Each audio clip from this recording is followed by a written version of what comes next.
On continue avec la série 1, exercice 2, question 2.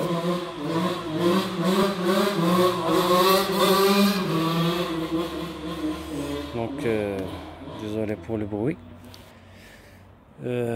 Quelle est la nature, l'orientation et la taille de l'image? Donc, pour avoir une idée sur la nature, on doit calculer le grandissement. Et on doit éclaircir quelques notions. Lorsque vous aurez un miroir ici, par exemple un miroir ici, vous avez ici le sens positif. Toujours lorsque l'objet est dans cette zone, c'est l'objet, c'est la zone des objets réels.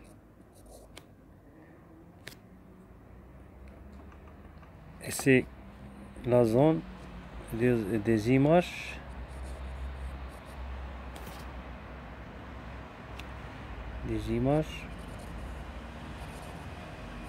réelles. Et ici, cette zone,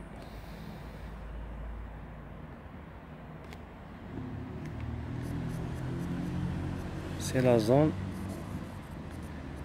des objets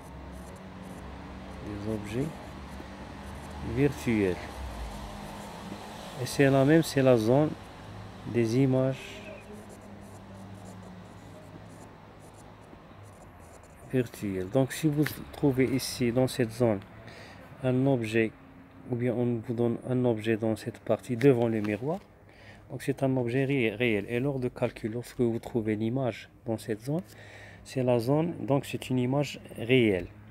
Mais si vous trouvez, par exemple, on vous donne un objet dans cette zone, donc c'est un objet virtuel. Ici, lors du calcul, vous trouvez que l'image se trouve par exemple ici, A', B', par exemple ici. Donc c'est une image virtuelle. Donc si vous avez par exemple ici un objet AB, et vous trouvez ici A', B', donc on dit que l'image est renversée. Et si elle est plus grande que AB, donc on dit que l'image est plus grande que l'objet. Donc on a la formule gamma. Gamma à quoi est égal? Gamma est égal à A', B', donc c'est l'image sur l'objet,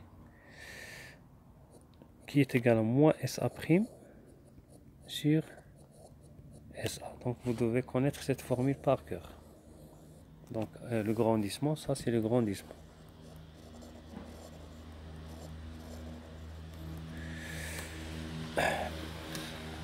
Donc pour avoir une idée sur la taille ou bien sûr le caractère de l'image, on doit calculer le grandissement. Donc on y va. Le grandissement. Donc deuxième question. Quelle est la nature, l'orientation et la taille de l'image? Donc gamma à quoi est égal? Gamma est égal à moins SA' sur SA. Donc dans la première question, on a calculé la distance FA' en utilisant la formule de Newton, mais on n'a pas calculé SA'. On l'a calculé par la deuxième méthode. Donc la deuxième méthode, elle nous donne directement SA'. On a trouvé combien SA'? SA' égale 60 cm. Donc et SA, donc SA' est égal à 60 cm. Donc puisque SA' est positif, lorsque vous trouvez dans un miroir que SA' est positif, cela veut dire que l'image elle est positive. L'image est virtuelle. Parce que l'image se trouve dans cette zone, la zone virtuelle. Donc voilà le premier point. On a déduit que l'image est virtuelle. Donc gamma est égal, donc SA', SA à quoi est égal? Par les données, SA est égal à moins 20 cm.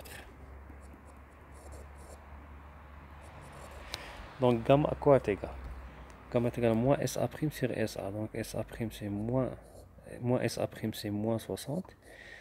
Sur SA c'est moins 20. Donc c'est 6 sur 2 est égal à 3. Donc puisque gamma est égal à 3, cela implique que SA',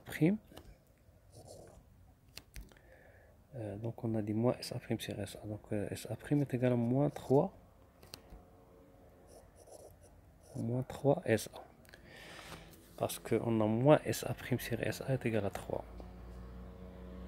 On a moins SA' sur SA est égal à 3. Qui est égal à A', B'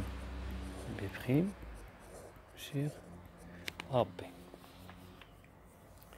Donc A', B' est égal à 3 AB. Donc l'image elle est plus grande que l'objet 3 fois. A', B' quoi est égal à A', B' est égal à 5 cm. AB plutôt est égal à 5 cm. Donc A', B' est égal à 3 fois 5 est égal à 15 cm. Donc A', B' est plus grande que AB. Donc l'image, puisque gamma est positif, lorsqu'on trouve que gamma est positif, on dit que l'image est de même sens. Image de même sens que l'objet. Puisque gamma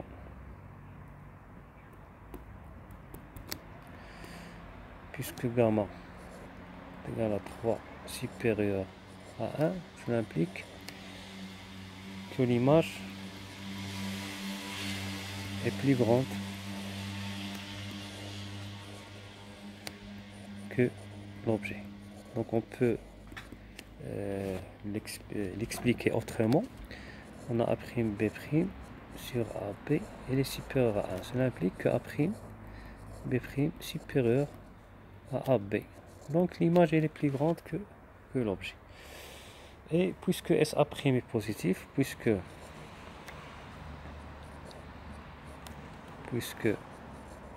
SA' est positif, on dit, cela implique que l'image est virtuelle. Donc on va s'arrêter ici. Si vous appréciez cette vidéo, vous la likez, vous la partagez avec vos amis. Et à la prochaine.